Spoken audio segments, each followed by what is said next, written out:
And that, my friends, is how America was made great once again. Breaking at this hour, Jimmy Sengenberger is currently at the crossroads of politics and economics. Radio broadcaster master, now the celeb on the web. He's the smarty of the party. He's in cahoots with the grassroots. Jimmy at the Crossroads brings you thought-provoking commentary, hard-hitting interviews, original satire, and the best bumper music known to man. Jimmy at the Crossroads! Gonna talk money, gonna talk politics, great for all generations. Oh, what a great mix, I said. Gonna talk money, gonna talk politics, great for all generations. Oh, what a great mix. I got Jimmy at the Crossroads, making sense out of nonsense. People want answers, they want to understand. They come to the crossroads and Jimmy gives them the plan. I said, gonna talk money, gonna talk politics, great for all generations. Oh, what a great mix. I got Jimmy at the crossroads, making sense out of nonsense. Come on, Jimmy, what you got?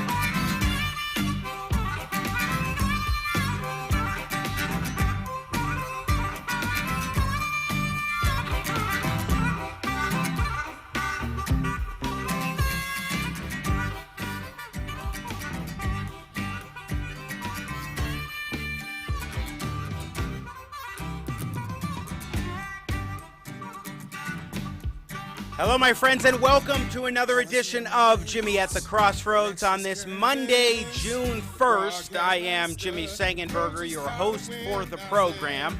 And as always, it is a pleasure and a privilege to be with you today in partnership with the Washington Examiner.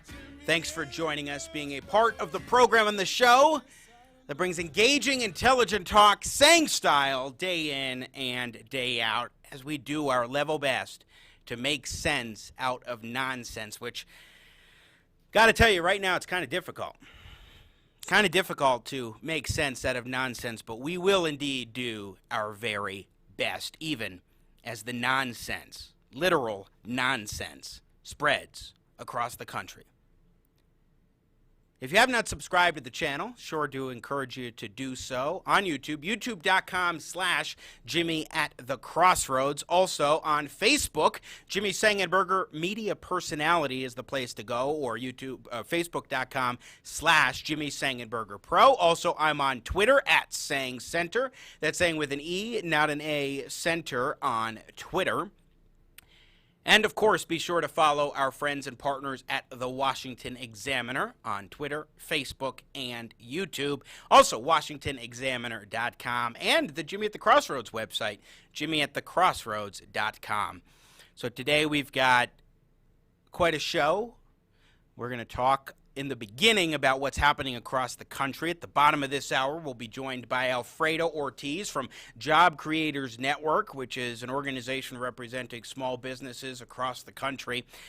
We're going to talk with Alfredo, the president and CEO of Job Creators Network, about both what's going on across the country and how businesses, small businesses in particular, can recover from the disasters we're seeing now unfold with these riots, as well as, of course, getting out of the coronavirus pandemic and reopening the American economy, liability issues at play, and more. We'll talk with Alfredo about that later on as well. We will be joined by Rick French, who's been on the show before.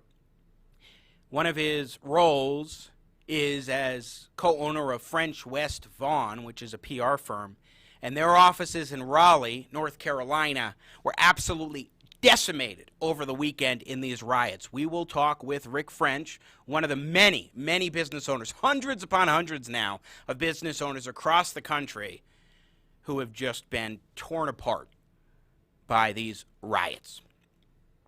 And that subject is where I want to begin today's show. You see, for the past few months, we have been dealing with a pandemic across the country. Americans have suffered because of two things. One, a virus. A virus that now has killed tens of thousands of Americans. The novel coronavirus, COVID-19, was something China knew about.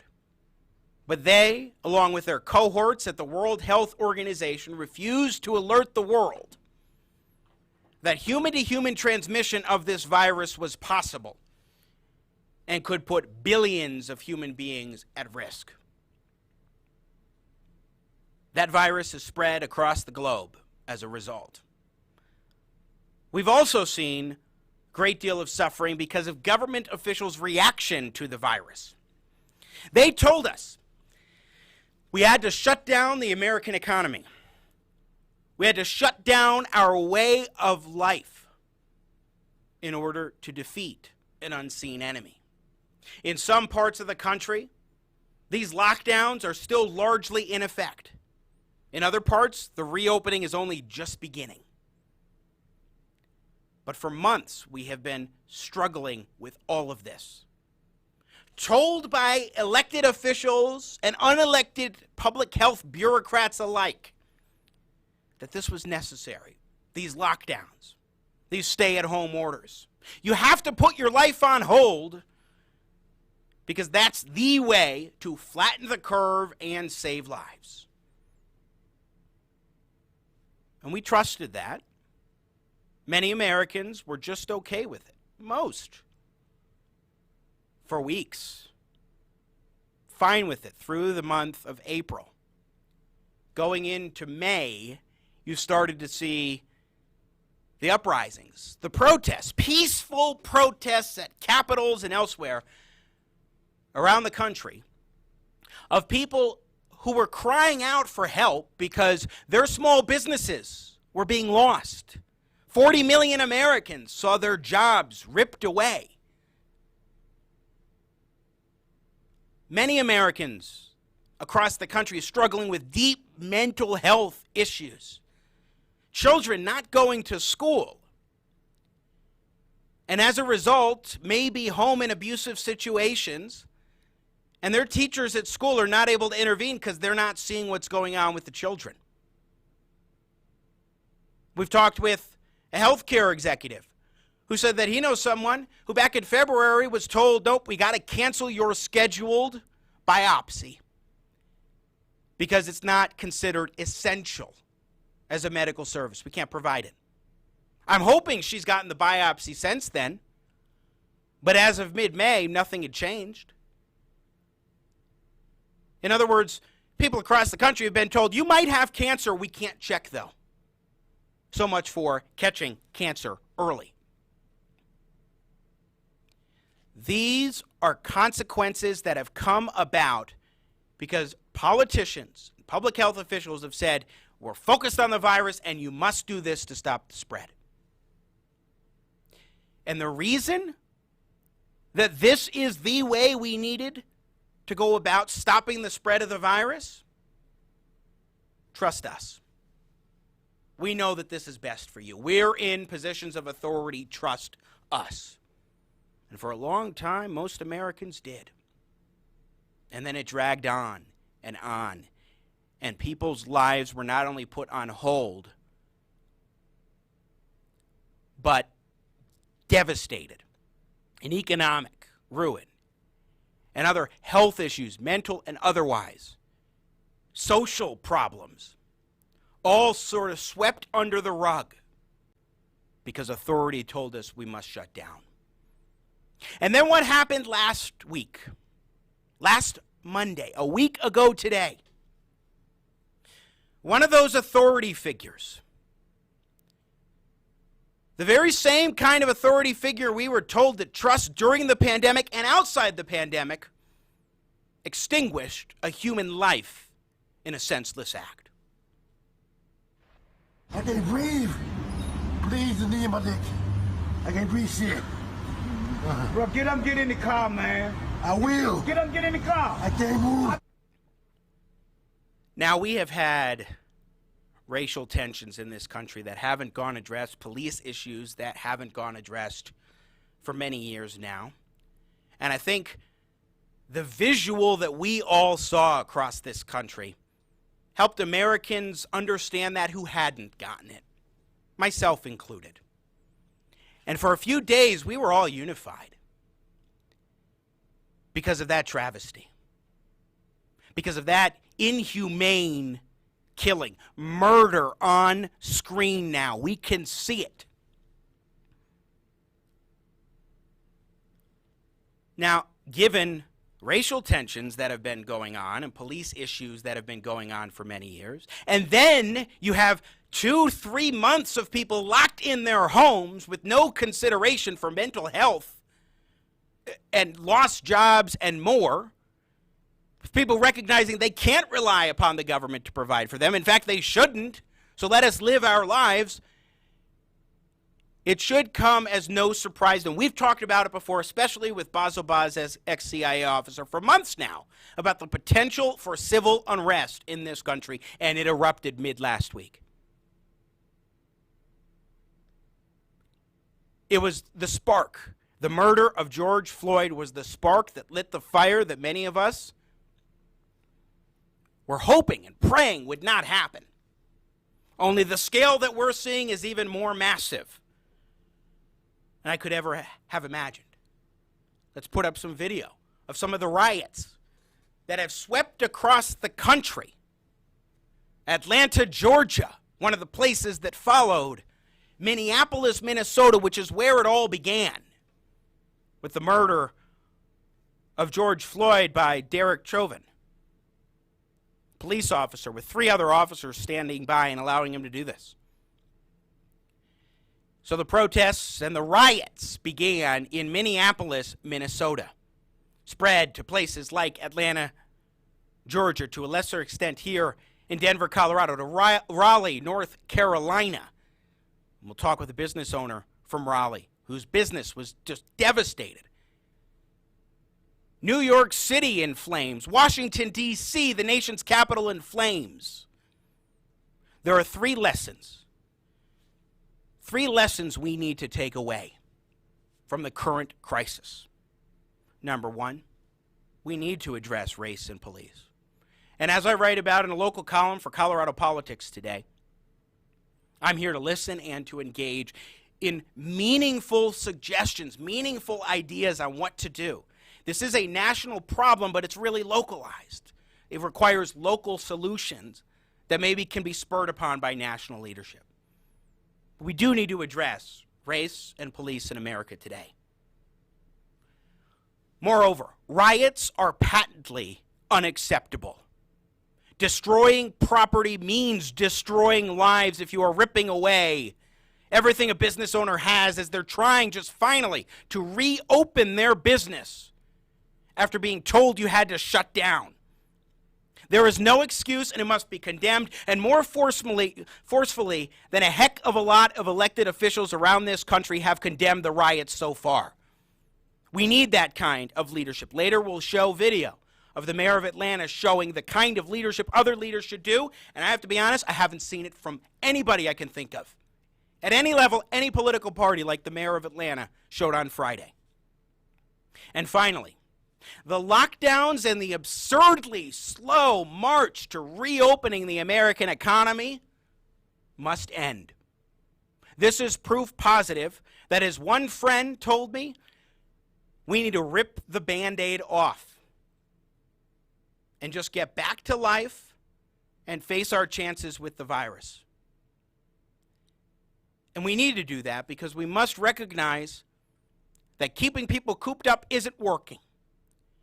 On Saturday's Jimmy Sengenberger show on 710 KNUS in Denver, we had 4 ex-military and CIA and police officers who all told me they think martial law may well happen before we know it because of the level of unrest. Now, that is a troubling thought.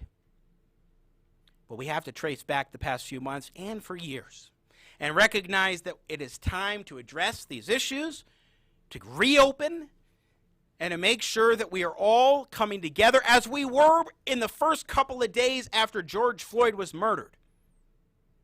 Unite together and say, we need change. Let's come together. Let's do it.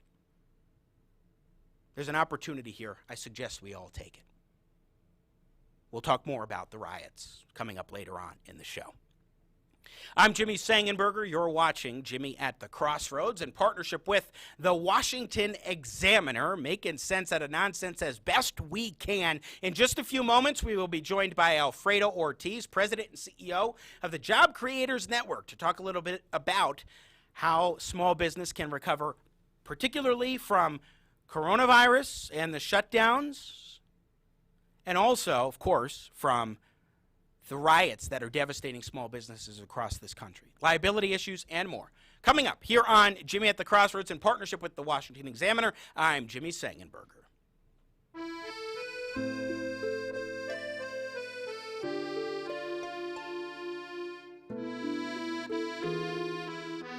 Safe, unsafe.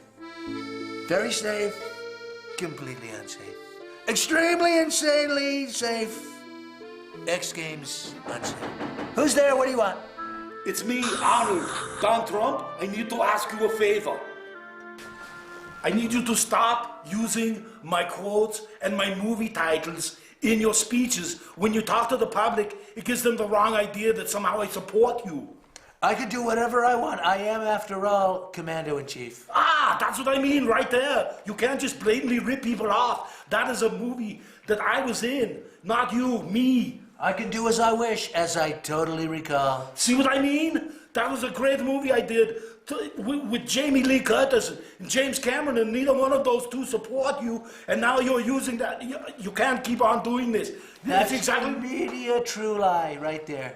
That's what I mean. You can't say that. I don't know. Whatever became of us, Arnold? We used to be like brothers, like twins.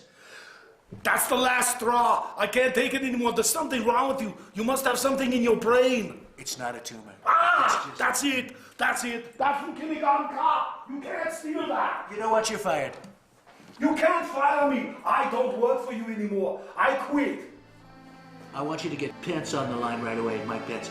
We're going to send him down to Mar-a-Lago, and we're going to put a stop to this Arnold business.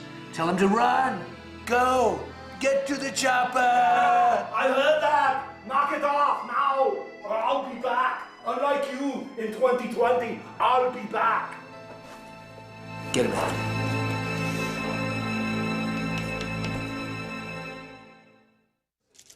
Hi, Tom. Gee, you look terrible. I feel terrible. Achy, fevery, nauseous. Ooh, that's too bad. You know, you ought to... Chills, stuffiness, bloating. Yeah, you know... Scratchy, gassy, drippy. I know! Say, Tom, you should try Wear-a-Flu. Wear-a-Flu? Wear-a-Flu is the only medication that actually takes your flu symptoms and hides them at various places inside your body, so that by the time your body finds them all, your flu is gone. In the meantime, you're back to work. You were right, Ed. Wear-a-Flu lets me ignore my flu symptoms and gets me back to work. Thanks. Yeah, and thanks for coming in and infecting the rest of the office.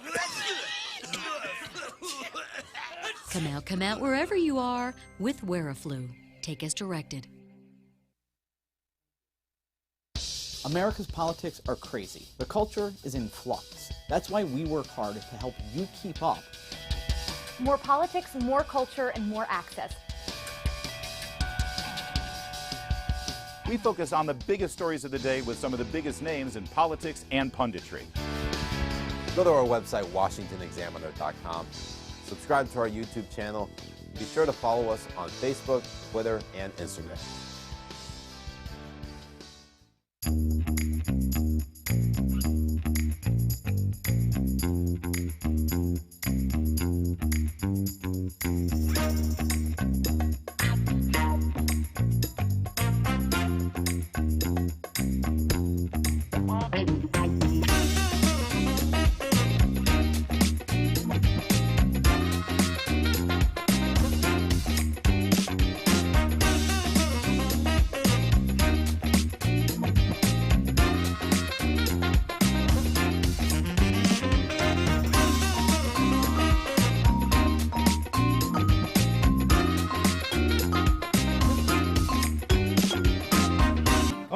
welcome to the auditions for the official voice of Jimmy at the Crossroads. Name, please?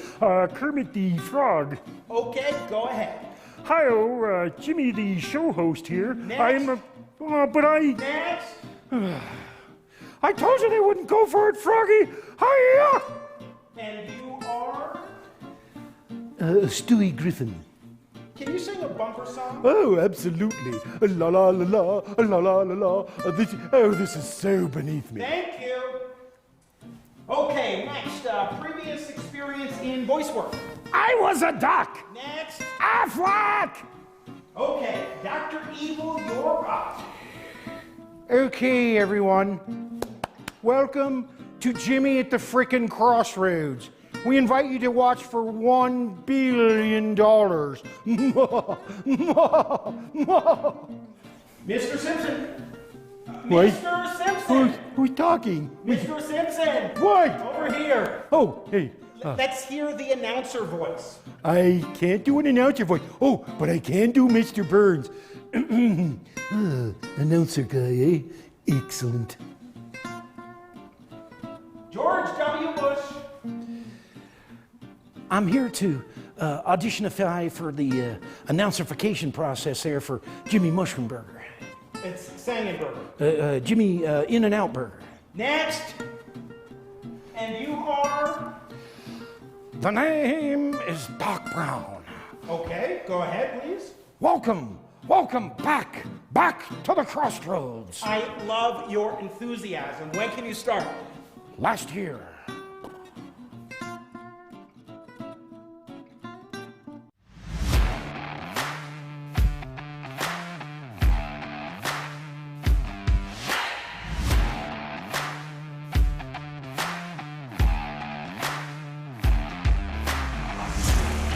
Folks, let's get back to your host of the Crossroads, Mr. Sang Style, Jimmy Sengenberger. Welcome back, Jimmy at the Crossroads. I am Jimmy Sengenberger, coming in partnership with... Got to turn on my mic there.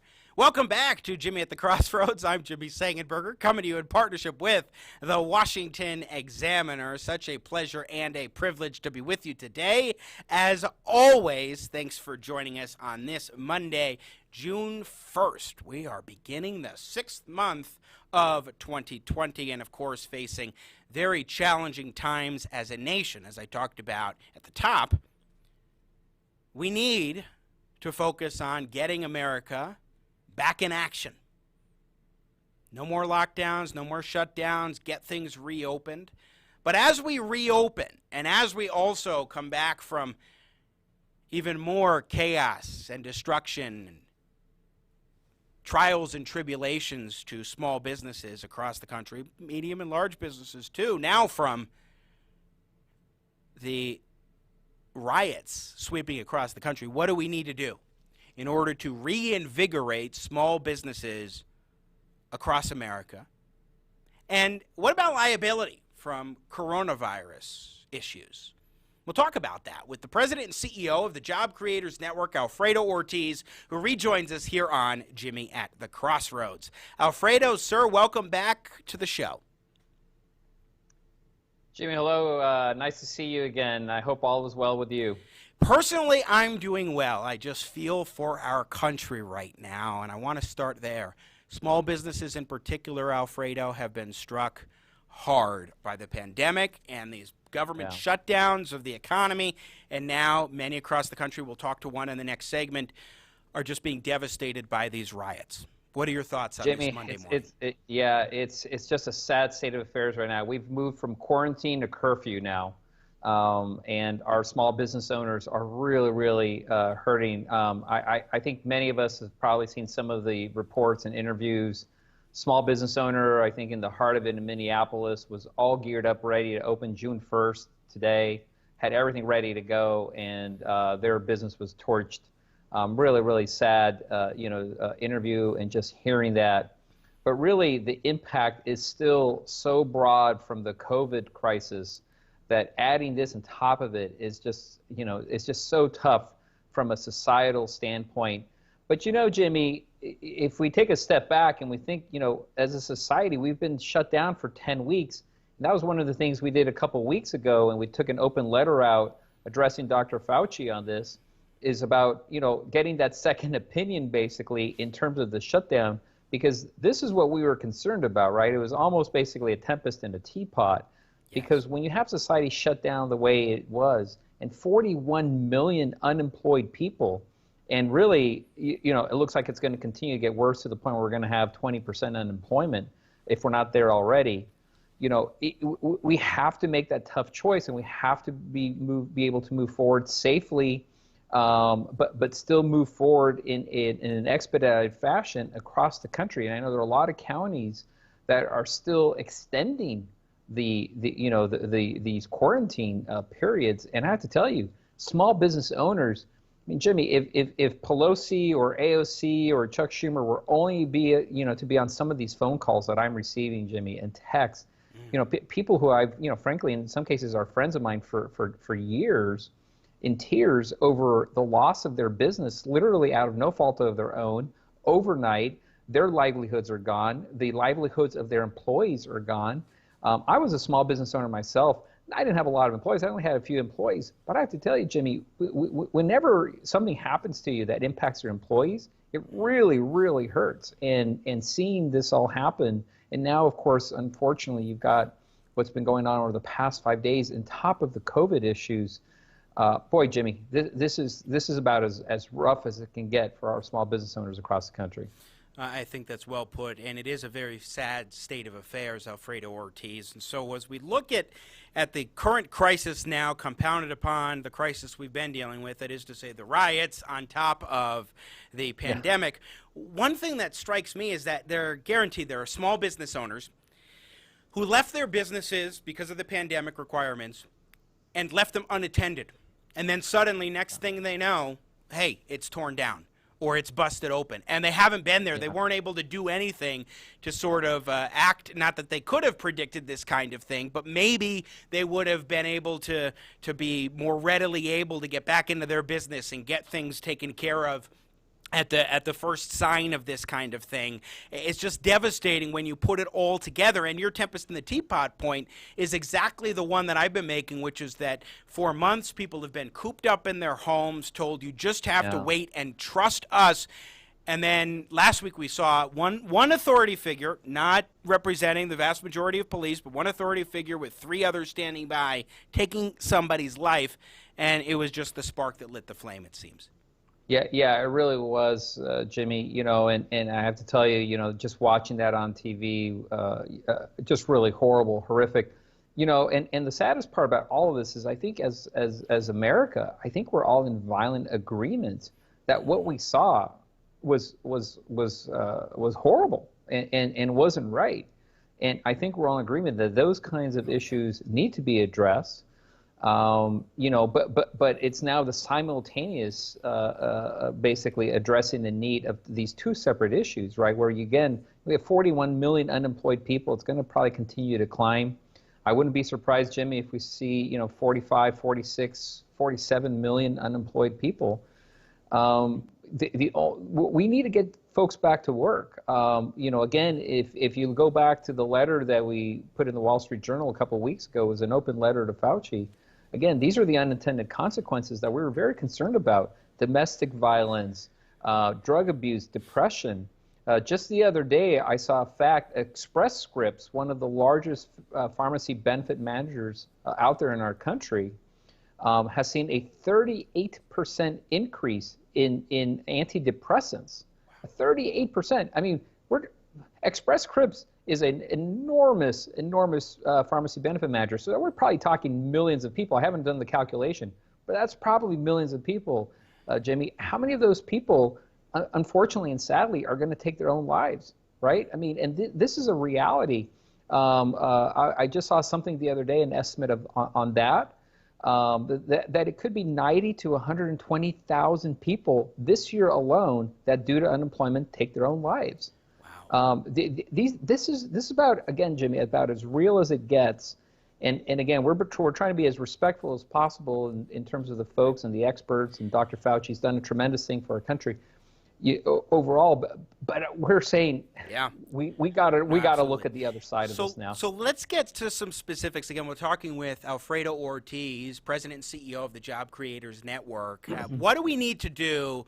We'll get to liability in a moment, but as far as helping businesses to get back on their feet, I mean, I'm not a fan of another massive multi-trillion-dollar stimulus package. I think the key is to get things reopening, as you're talking about, but also there are some other steps that could be taken to help provide some greater capacity for small businesses especially, but also medium and large businesses to get back in the game. What are some of the things that you think are needed now at this point, Alfredo? Well, you know, one of the things that we just wrote an opinion editorial on is liability protection. And it's not a blanket immunity, and I want to make sure that's very clear. Obviously, if you have complete disregard of people's health, and whether it's an employee or customer and you're putting people in harm's way, the ability to take recourse against bad elements like that, I think are necessary, and we need to keep in place. You know, I'm talking kind of a limited liability protection, where whether you're a small, medium, or large business, or maybe a school or a camp, right? If you follow all the guidelines provided, whether it's from county health officials or state health officials, or from federal health officials, I mean, CDC has provided industry by industry, I think at this point, safeguards and guidelines. If you follow these to the T and do the best possible and provide all the proper PPE equipment and face masks, and something happens, right? You shouldn't be held liable, and there are a lot of small businesses that are concerned that they are going to be held liable, and then they can be sued by whether their employees or their customers if for some reason, out of really no fault of their own, they do contract COVID, and they're very concerned about that, and they don't have the resources to hire attorneys and to represent themselves, to represent them against those kinds of frivolous lawsuits. So that's the kind of stuff we're really concerned about, and we're advocating for that kind of limited liability protection. So that's a big one. The other thing is in terms of kind of financial, from a financial perspective, we were excited to see what the House passed last week, pretty much unanimous. From that perspective, those were fixes to the Paycheck Protection Program. Jamie, we all know it wasn't perfect, but when you take the step back and you look, a $650 billion lending facility really put together in a matter of weeks. The first one, $500+ billion, put together in a matter of 6 days. It's estimated right now that about 50 to 55 million people have been able to keep their jobs because of that. Was it perfect? No. But again, given the speed at which something so massive was put in place, by the government. I'm glad that it was done, and again, I'm glad the fixes are in place. I believe the Senate will be taking that up this week, and then I know that they're going to be having discussions of Phase 4 after that. There's a lot of Christmas tree favorites of Pelosi that are on that Phase 4 stimulus on her mind there, and that I'm sure are going to try to sneak their way into the bill. But right now, we do need to make those fixes on the Triple P that the House passed last week. And then I think one thing that I would say, and doesn't sound as glorious and as fancy, but I think it have a tremendous impact, and I'm seeing this across the country, local municipalities and local governments.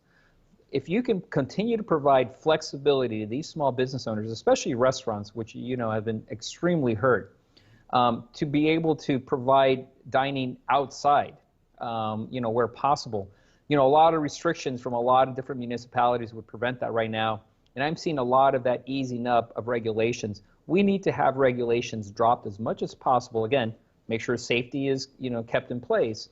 But to the extent that you can provide, flexibility to all the small business owners out there on some of these regulations, for example, on dining and stuff like that, that is really actually going to help these small business owners a lot. Wow. I'm excited. Whenever possible, I try to frequent a restaurant and sit outside, and it's a beautiful thing to enjoy that vitamin D. Well, for sure, but also I think that what we're seeing now across the country is demonstration that you can't keep people from being able to live their lives any longer, and that I think is a demonstration that that is abundantly clear, at least, that this rioting and what we're seeing across the country is a demonstration of that too. Jimmy, I referenced the letter we put forth, to Dr. Fauci. really, folks had been trying to position this as it's life versus the economy, right? I mean, false dichotomy. Right, false dichotomy. You got to just choose one or the other.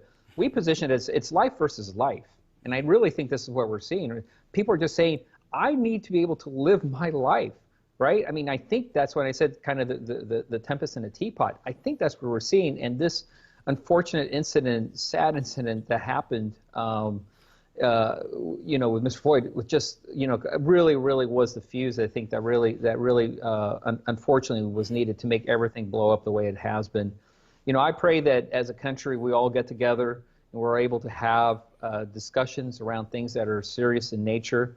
Obviously, fixes that have to be helped in our police systems. But again, also my hats to the police, because while we were seeing all the riot and looting, in many cases people were saying, where were the police?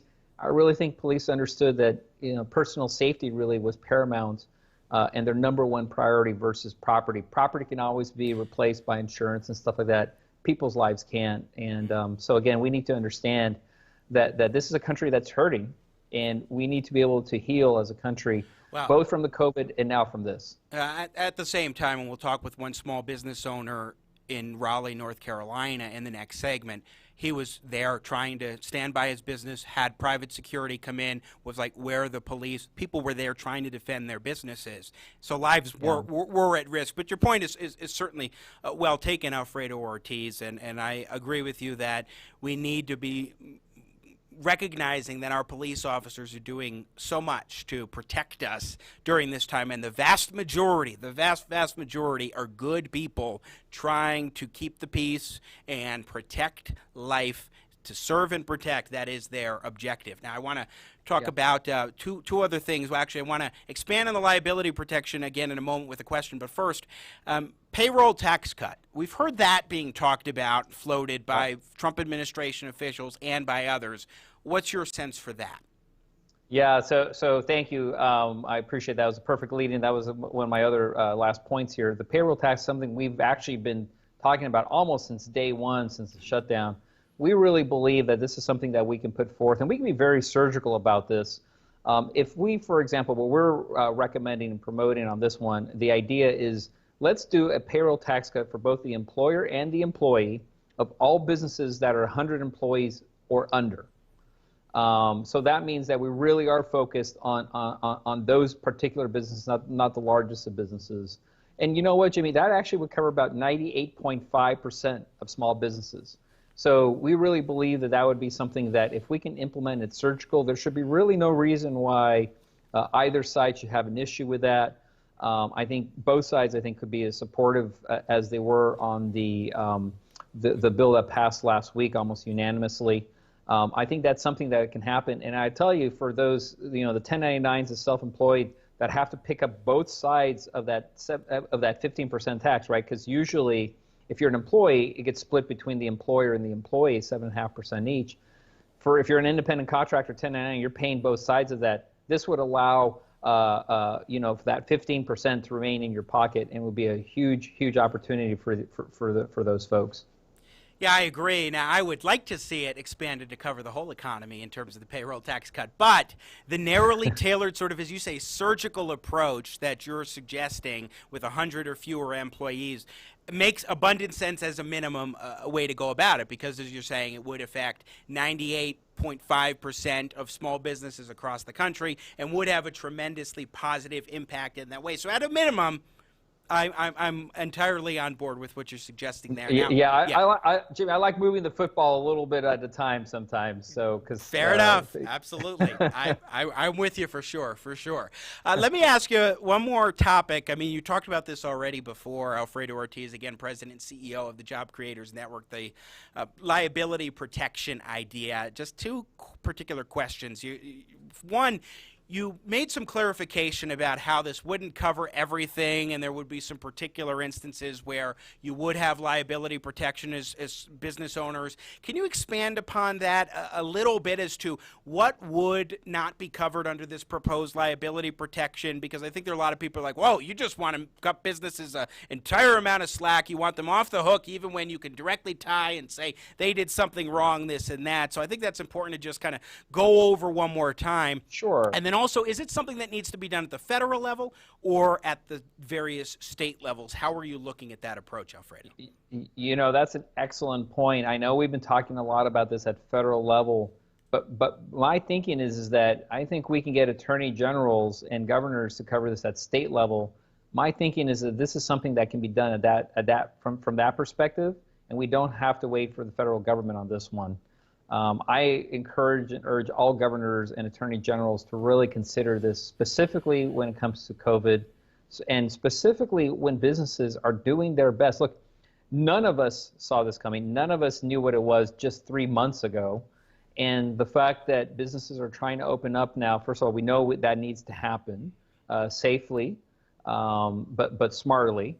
And when you at least then follow these guidelines that are being provided, again, whether it's county health officials, state health officials, federal with CDC or NIH, anybody that's giving those guidance, and again, basically an industry guidebook has been issued by the CDC. If you follow those to a T and do the best you can, that's what we're talking about. So it's a limited immunity, not a blanket immunity, but a limited liability protection for these small businesses, again, because they are fearful. And I have to tell you, they do not have the resources.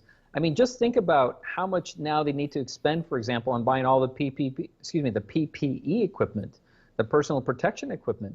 I mean, these are real numbers, and even the ramp up. I mean, I've got, again, friends who run restaurants, and they said, we don't have produce lying around from 3 months ago. We have to go out and buy all this stuff. And by the way, there's supply chain issues still that they have to get through.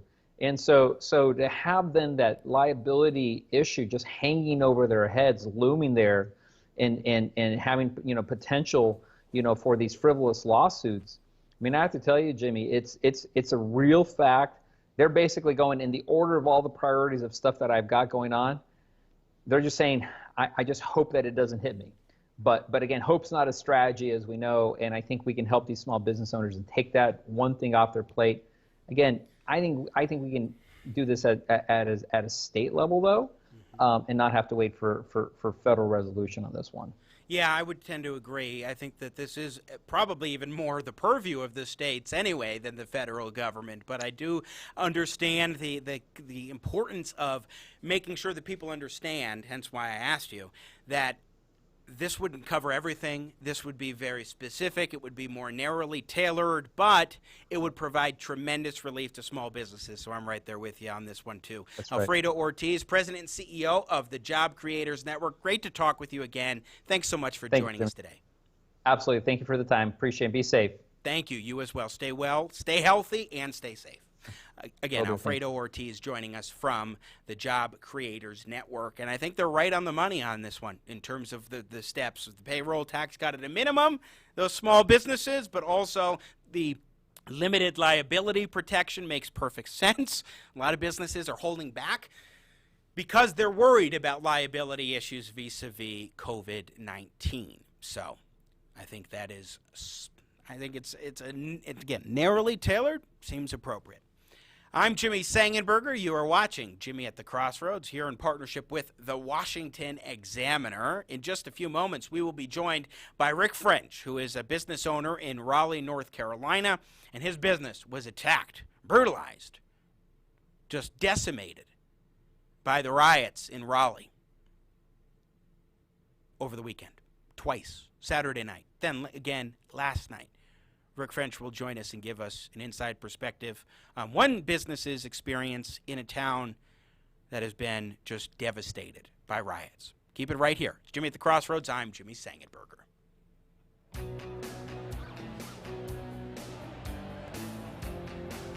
To Obamacare. Pardon me. Oh, hey, you must be Freddie May. Frederick, please. Yeah, whatever. Hey, listen, I'm Bill O'Goods with OSLAP. That's Obama's Student Loan Acceleration Program. And we just passed Obamacare, right? We're about to pass another bill to nationalize student loans. It's going to be a whole federal takeover. Excuse me, sir. Could I get you a drink? Yes, do you have a Lady Gaga? Of course. One moment, please. How does this benefit SCALP, the Society of College Academics for Loan Proliferation? Well, I'm glad you asked. More loans equals more money. That's more money for everybody. You could raise your tuition excrementally in perpetuity forever, and there's nothing they can do about it. You still got to go to school, right? You still got to get a loan. You ain't got no money. It's a win-win. Oh, and here's another thing. You can't discharge student debt by bankruptcy. You could have 3 student loans. You could go you can't declare bankruptcy on any of them. I don't care how much money you don't got. But what about the students? The who? This. Remember, my friend, here at OSLAP, we make money the old-fashioned way. We steal it from the students. This is for you. So what you're saying is, this is a gold mine. Indeed it is. A gold mine. Gold mine. Stop! Let me tell you what's really going on with student loan debt today.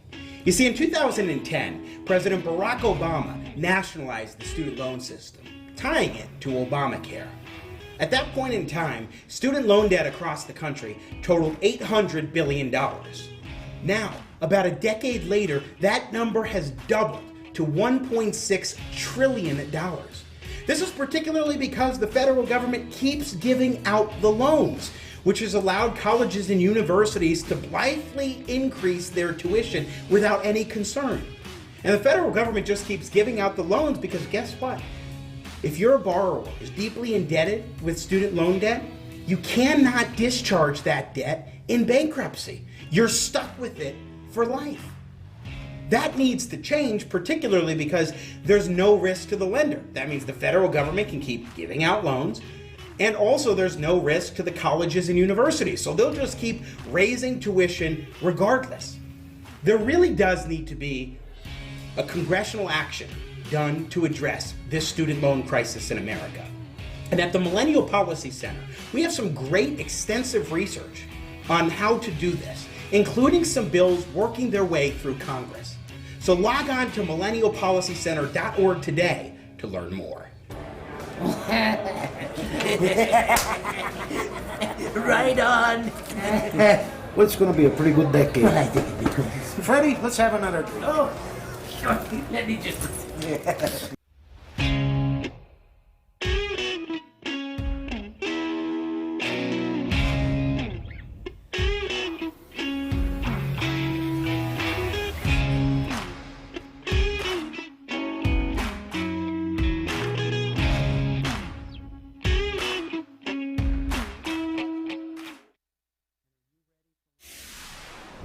And now, the further future adventures of Starship Winkler.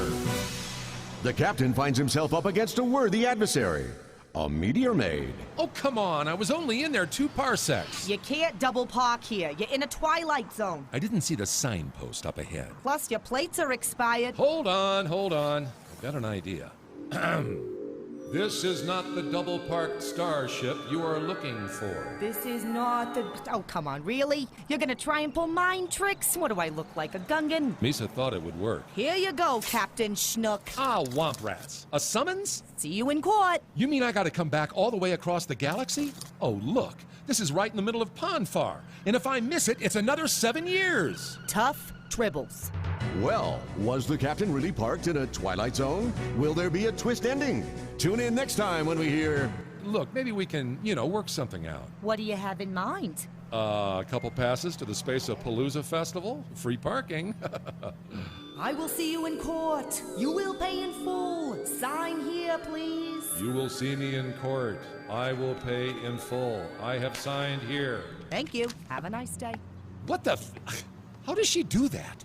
On Starship Winkler. Breaking at this hour, Jimmy Sengenberger is currently at the crossroads of politics and economics. Are you all right with being a shark maverick? Was it okay to team up with you? I'm good, man. It's a partnership. We're like this, Jimmy. I got you. I got Jimmy at the crossroads, making sense out of nonsense.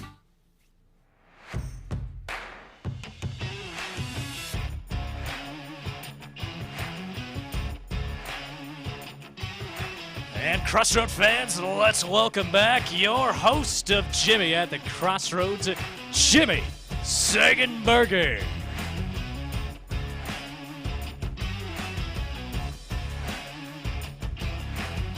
Indeed, rocking and rolling back on Jimmy at the Crossroads, coming to you in partnership with the Washington Examiner. Thanks so much for joining us, being a part of the program. Want to join in? Tweet at me at Sang Center, Sang with an E, not an A, Center on Twitter. And please do subscribe to the YouTube channel, youtube.com/Jimmy at the Crossroads, if you have not done so already. And also, by the way, follow our partners at the Washington Examiner on social media and at WashingtonExaminer.com. Such a pleasure and a privilege to be with you this Monday, as always. It is with a heavy heart, though, that we once again talk about what is happening across the country as riots sweep the nation. You've had some peaceful protests. We've had some not so peaceful protests that anybody who calls them a protest, anybody who tries to make some sort of excuse for them, is just not being honest. We're seeing destruction of property.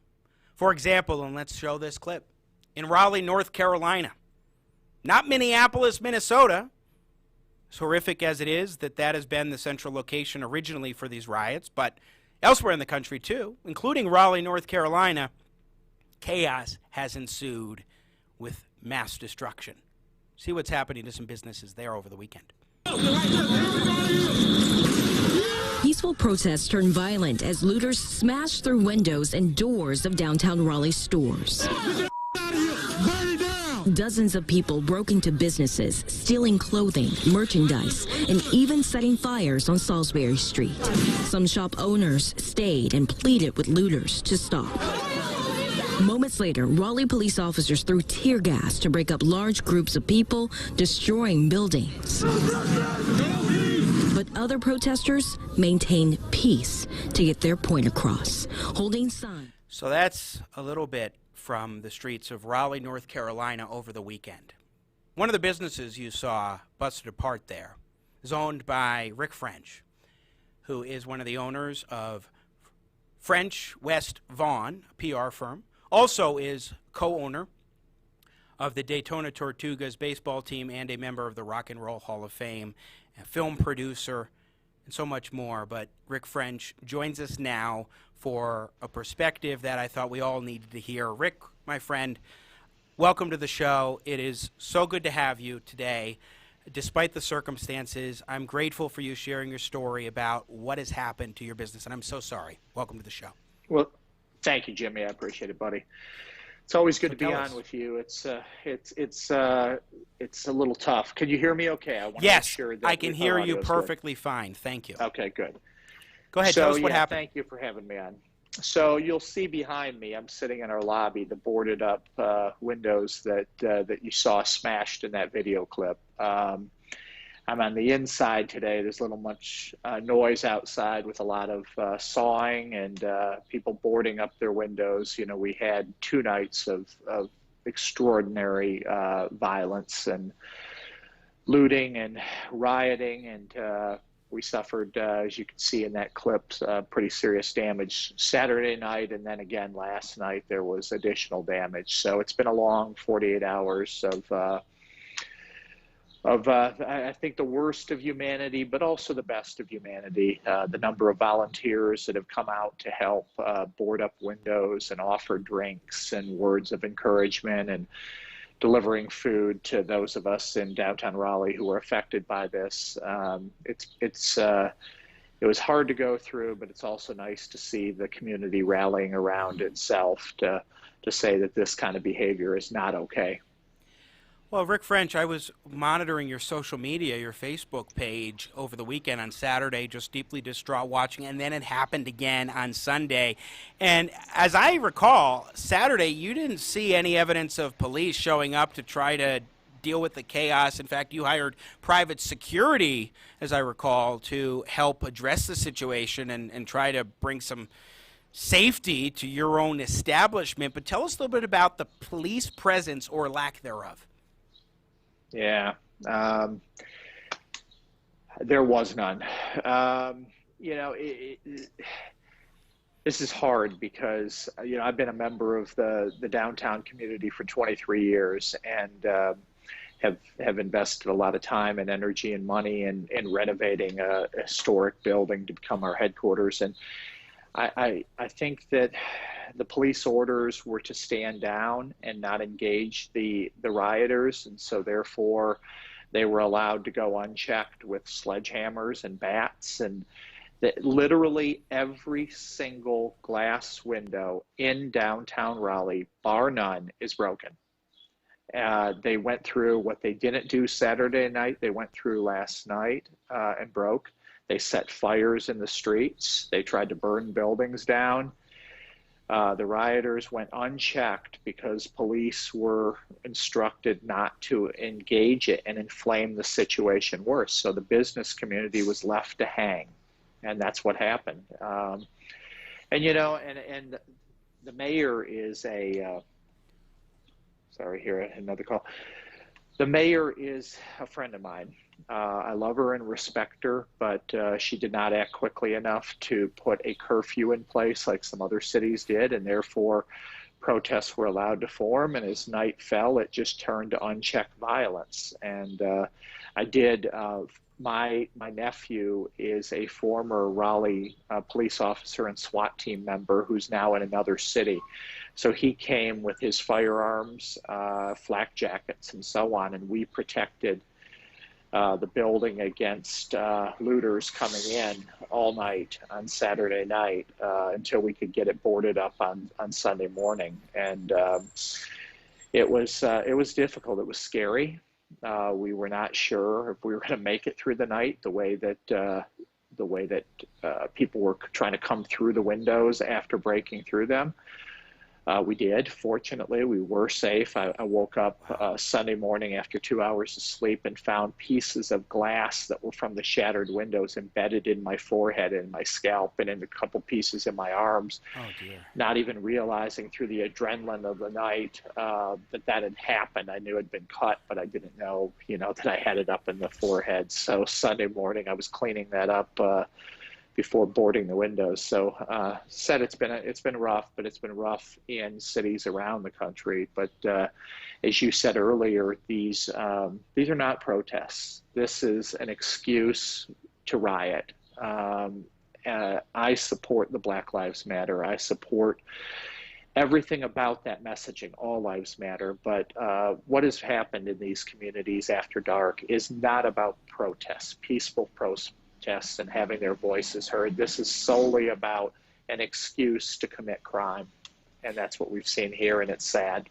Well, we've got some images that we're going through here. We could put up a few more from your Facebook page. Hope you don't mind. I wanted to show some of what was going on. This is Rick French, our guest, his establishment, French West Vaughan. Is it that, or was it another business?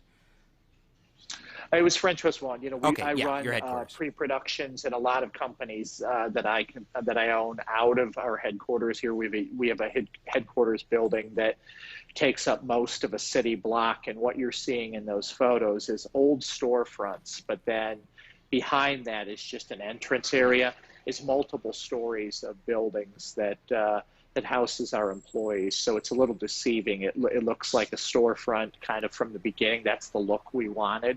Yeah. But it's there's a lot of about 18,000 square feet behind that of offices and so on that have been, we're one of the oldest standing buildings in Raleigh on the city's historically black street. And we have parts of our building that were renovated to honor that heritage and that history.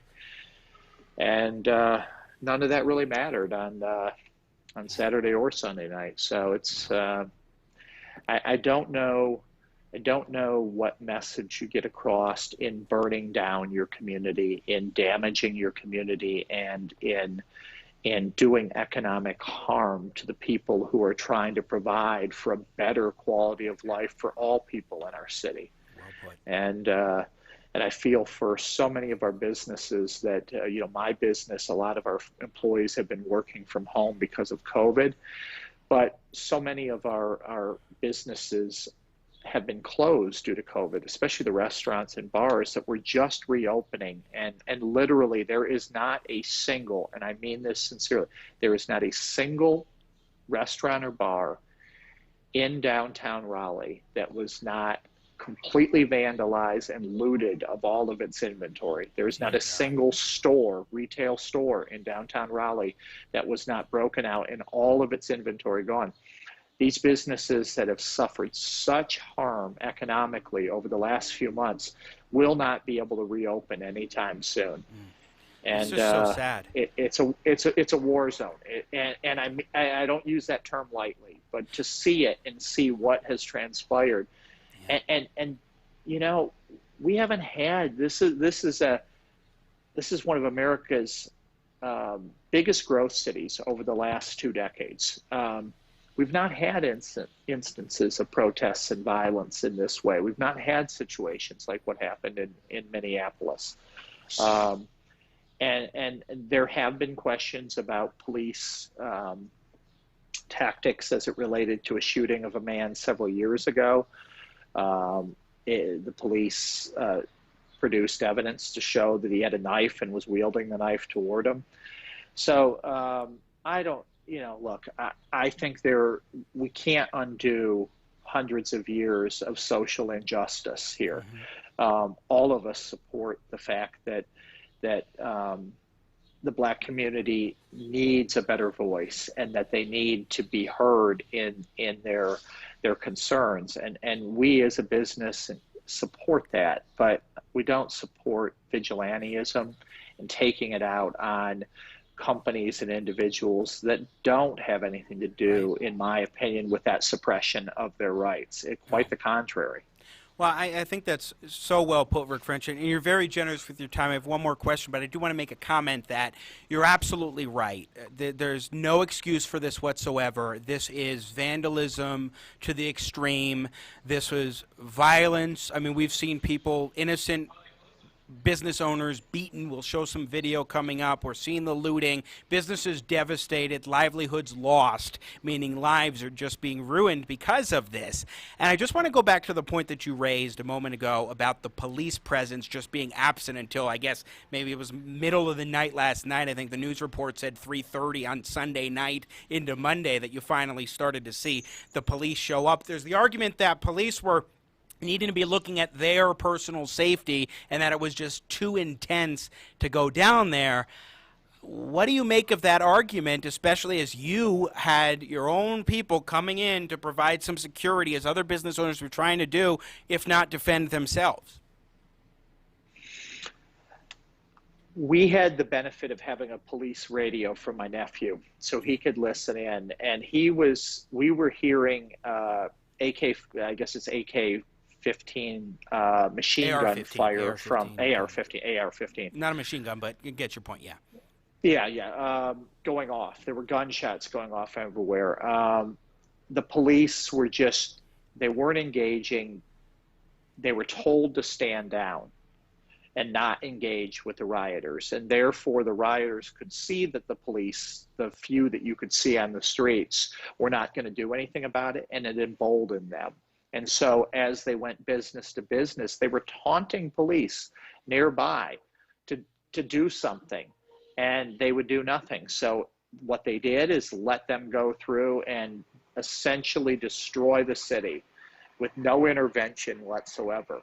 And I know some of my neighbors here, they were trying to protect their buildings. They had guns. I've never owned a firearm in my life. When my nephew brought his rifle and a pistol here and showed me how to use it, honest to God, it was the first time I think I've ever had one in my hand for anything other than doing a little target shooting as part of a corporate outing on something. So it was a little uncomfortable with it, but the only way we were going to be able to stand our ground and keep the looters from coming through these double pane windows. What you saw there, a number of them were broken on the outside, but they didn't get through the second level. The one that shattered into my face and so on, they did get through completely, and looters were trying to come through. And so we stayed there all night with our firearms to keep them from coming through. If you come in, we will protect ourselves, and that kept them from coming through. But if we didn't have those, and if I didn't have a nephew who was willing to come down at 1 o'clock in the morning, they would have come through and probably taken out the entire business. And you know, I had, as I said, I had 2 hours of sleep, got back up, and then started to try to close up the building. And I don't know if you can hear we've got our doors open. It would be so dark in our building with everything boarded up. But outside the doors here, you're just hearing nonstop construction with people trying to board up the rest of it, because we don't know if any more of this is coming or not. The mayor did finally, belatedly, issue a citywide curfew for 8 p.m. tonight that would then allow the police to engage and arrest people. But I truly just don't understand the logic of how they handled it last night, and even Saturday night, and even last night. They just played a game of cat and mouse with the rioters as they moved down streets. The police would move down streets with them, but the police wouldn't engage them, and so they still let them go through. Whatever they didn't finish Saturday night in the destruction of downtown Raleigh, they finished the job Sunday.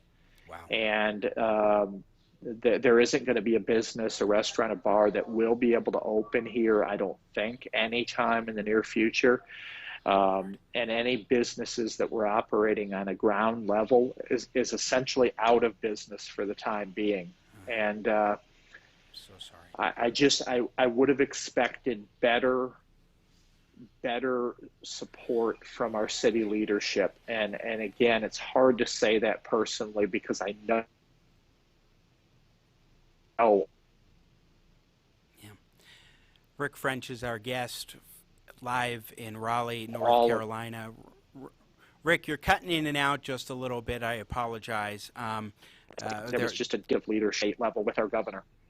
Rick, you just cut out there for a moment, so we lost about the last 20. We lost about the last 20 seconds of what you said because you cut it in and out. So you could finish your thought one more time, please, real quickly. Oh yeah, no problem. Then we'll let you go. What I said is sadly there was just a derelict of leadership from our governor, from our mayor, and from our police chief in how to deal with this. And I get that these are unprecedented times, and this was a situation that the city, and I don't believe our state, has dealt with certainly any time in my lifetime.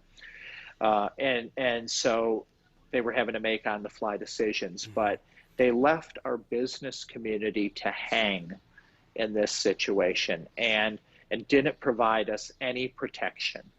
And that's the thing that angers me in this, is that it wasn't just the lives of the police officers and the protesters that were at stake. What was being done to the city is affecting all of us. And when it affects businesses, it has the ability to affect our employees that we've tried to keep employed through COVID, through closures, and so on. And it really makes me sad, but it also makes me angry that I do expect more when somebody runs for office. They have to have the backbone to stand up and make pressure decisions. Right.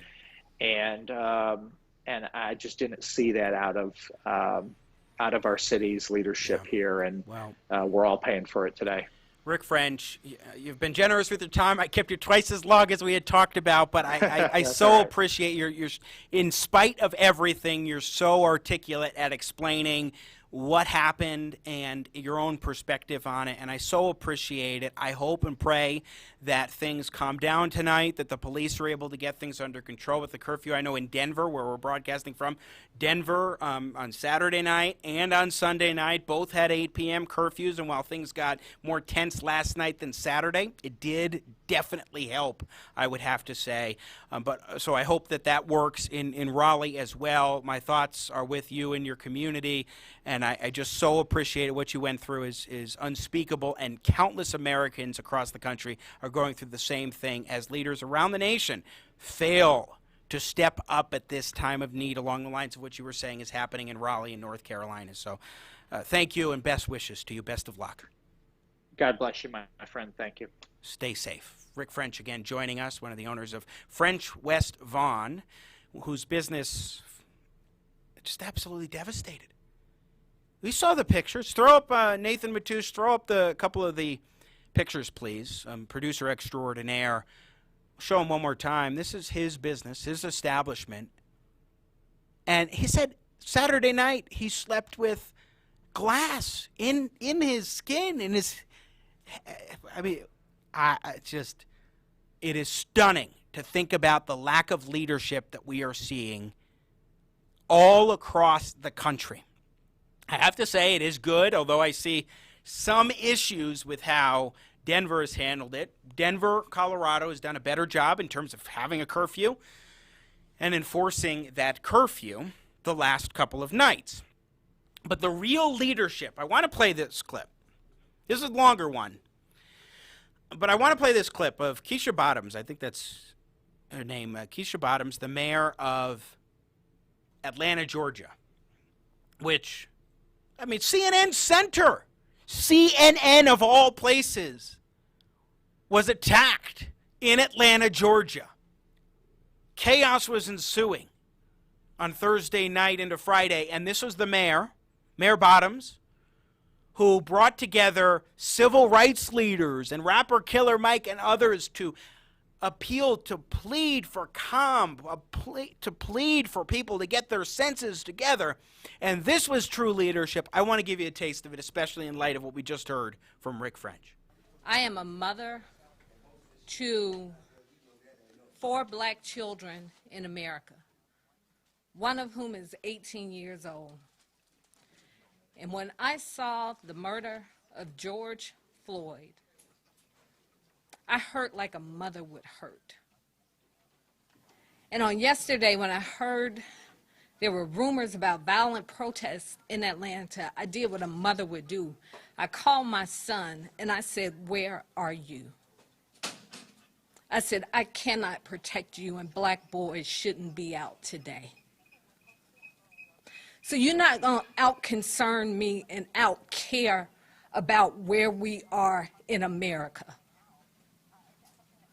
I wear this each and every day, and I pray over my children each and every day.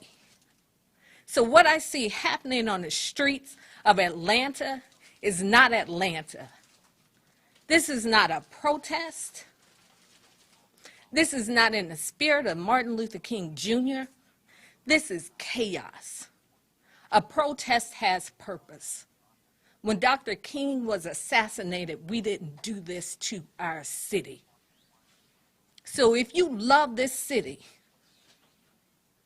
that has had a legacy of black mayors and black police chiefs and people who care about this city, where more than 50% of the business owners in Metro Atlanta are minority business owners. If you care about this city, then go home and pray that somebody like Reverend Beasley will come and talk to you and give you some instructions on what a protest should look like and how you effectuate change in America. This police chief made a video on yesterday, pull it up on YouTube, where she said she was appalled to watch the murder of George Floyd. This woman did that. You're not honoring the legacy of Martin Luther King Jr.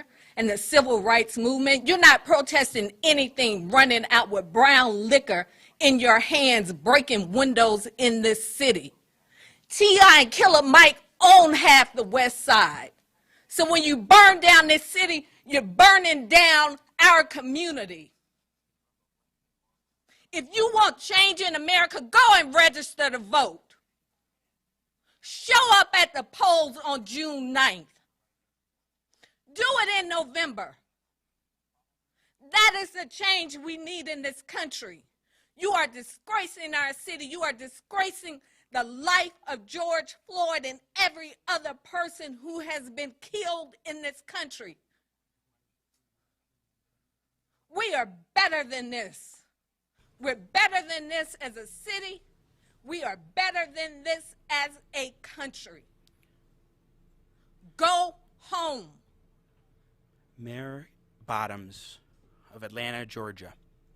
I don't care if she's a Democrat. This isn't a partisan political issue. Republicans across the country are failing in showing leadership. Democrats across the country are failing in showing leadership during this crisis. Here's some footage of Atlanta and what was going on at CNN Center, which I always thought that CNN was doing its best to be woke. And then CNN Center gets just devastated. And then not only that, but we saw an arrest happen of Omar Jimenez, a CNN reporter in Minneapolis, by police along with his camera crew. They were arrested, held in custody for an hour. Black reporter Omar Jimenez. And CNN is attacked. Look, that is the kind of leadership and firmness we need to see from elected officials and unelected leaders across the country. A firm condemnation saying this is unacceptable and this is not protesting. Let's go to cut 3. Here is cut 2. In Rochester, New York, an elderly woman being attacked as she's trying to defend her business. What did this elderly woman or her business, keep the whole video, what did this elderly woman or her business have to do in any way, shape, or form with what happened, the murder of George Floyd in Minneapolis, Minnesota a week ago? Look at that.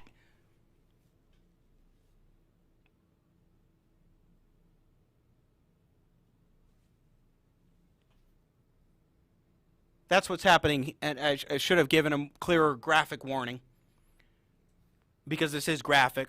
Let's do the same thing and show cut 3. This was a man in Dallas, Texas, who was trying to defend his business, and also we have a picture afterwards that we can pull up if Nathan Matoush can grab that if you don't have it yet.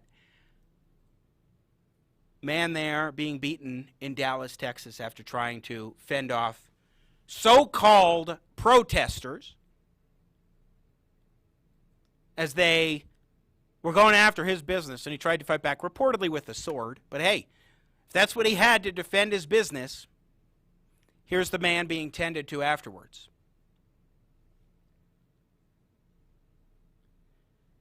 As Rick French said, these are not protests. Yes, there are peaceful protests. In fact, I'll ask Nathan Matoush to please drop in cut 6. I'll show you an example in Denver, Colorado, of a peaceful protest, the way it should be done, as I write in a column today for local publication Colorado Politics, which is a sister publication of the Washington Examiner. This was in Denver, and let's hear it and let's watch it for a moment as people were gathered together Saturday afternoon outside the Colorado State Capitol yelling, "I can't breathe." I can't breathe. I can't breathe. I can't breathe. I can't breathe. I can't breathe. I can't breathe. I can't breathe. I can't breathe. I can't breathe. Now, I know social distancing advocates might be a little displeased with the manner in which they did that from a space standpoint. A lot of people wearing masks, a lot of people not, but I have to say that's how you do it. That is a legitimate protest by people in the United States of America who are distraught and outraged over the senseless killing of an unarmed black man because of a knee of a police officer by that police officer intentionally for several minutes, 8 minutes or so, being pressed upon the man's neck. That is legitimate. That's how you do it. The vandalism, the chaos, the looting, the burning. If you paid any attention to that interview with Rick French, if you just heard the man speak, his tone of voice, he's a good man. I don't know him too well, but I'm getting to know him more and more. And it just breaks my heart to hear him and to see other stories like this. And for people, some people to try to make excuses. Now, here's the thing. We talked about this in our special report with Bozo Boz. Check that out from Friday. When I talked with others, like Mark Oz Geis, one of the heroes in Benghazi, both of them said, follow the money. This is staged. This is planned to a great extent. People are being brought in many circumstances from out of state, but even those in state, wherever those states are in those cities, clearly this is largely staged. And you also have, so you have agitators, professional agitators, who are whipping others into a frenzy and getting them to participate. So that I watched a 16-year-old kid on one of the TV news, I think it was Fox News, and he said there's no other way for us to express our voice. A 16-year-old kid who was out participating in the looting. Now, we need to listen. We need to hear the concerns in a way we haven't before. I think last week we were ready. We had a unified front of Americans who said, let's not do this.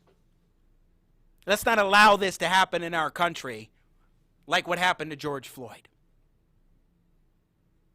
We need to get back to that, but as I write for Colorado Politics, George Floyd has now become a footnote in the conversation. The number one reason that you know that these are riots that have absolutely nothing to do whatsoever with the protest over senseless killing of an innocent, unarmed man because he was accused of forgery. Number one thing you have to keep in mind about that shows that this is not about George Floyd is because George Floyd is not part of the conversation nearly as much as the devastation is.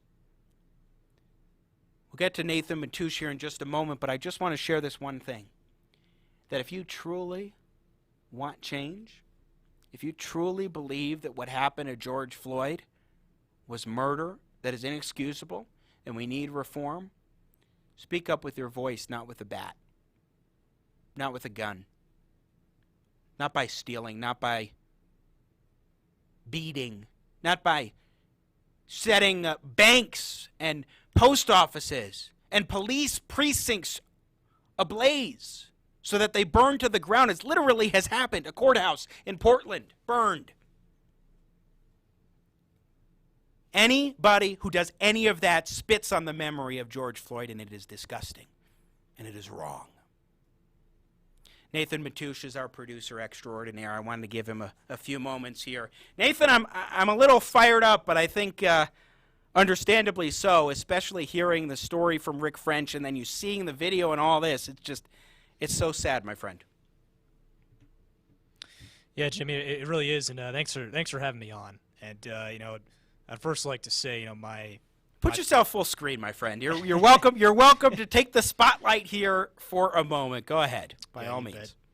Well, yeah, first off, I just want to, say that my thoughts and my prayers go out to everyone.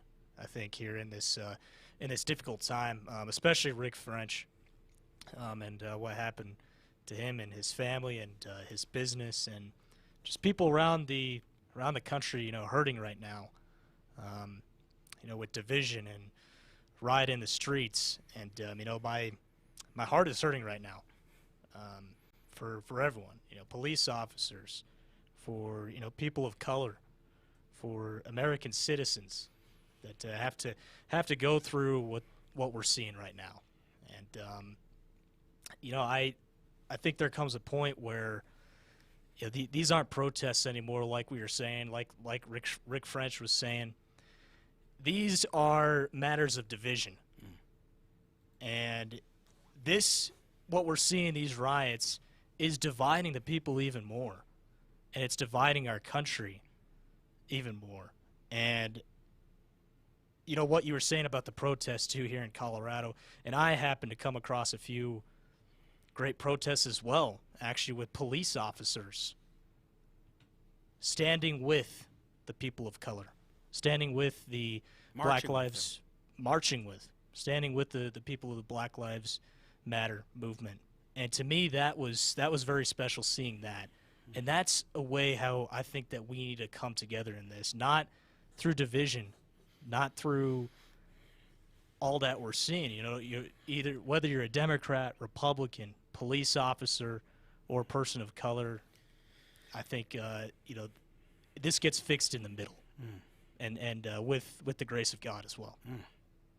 Nathan, that was so well said. So well said. One thing that might be good to help bring people together, you were saying earlier, is sports. Yes, sir. We can bring back sports. Oh, yeah, definitely. I think, sports is something we as a nation, that brings us together. You look at the National Football League. I was listening to a Fox News interview, Fox and Friends, as former tight end Benjamin Watson of the New England Patriots. He was on, and he was saying that we need God. We need faith right now, and we need to increase prayer time and really, ask God what He wants for this nation. And I guarantee you, it's not through violence and protests; it's through unity. So I was listening to that as well, and also the NFL.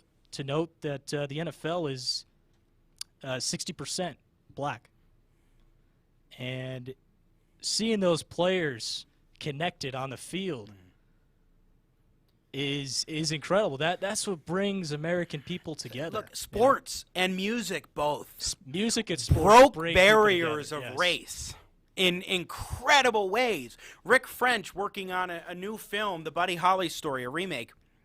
Exciting production, and Buddy Holly was very instrumental in helping to break racial barriers, and that comes from music and sports. You think about Jackie Robinson and so much history in this country. So I think that is such a profoundly important point, Nathan.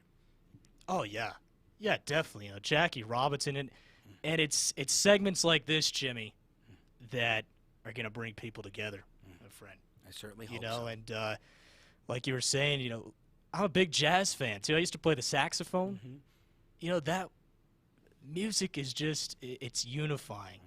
It's diverse. There's all kinds of people that play instruments and play jazz music. Jazz and blues. They come from, that you trace back the roots to the plantations. I mean, they are musical forms that come from pain and anguish that help bring people together over time, as we finally allowed black music to come out into American society, because they're human beings. We're all human beings. We're all one human family, and we need to recognize that. And as horrific as so much of America's history is, there are also some wonderful treats about how we've overcome obstacles and how we've overcome racial barriers in tremendous ways. We were the first country to be created, and within 20 years, we ended the international slave trade, and within decades, we fought a civil war that ended slavery. The United States was less than 100 years old, under the Constitution at least, when we 100 years old altogether. Less than 100 years old when we ended slavery, which is unprecedented on the world stage as far as countries ending that horrid institution. So we have to recognize that there are so many things that can bring us and should bring us together, and I think that's spot on. Oh, yeah, spot on, Jimmy.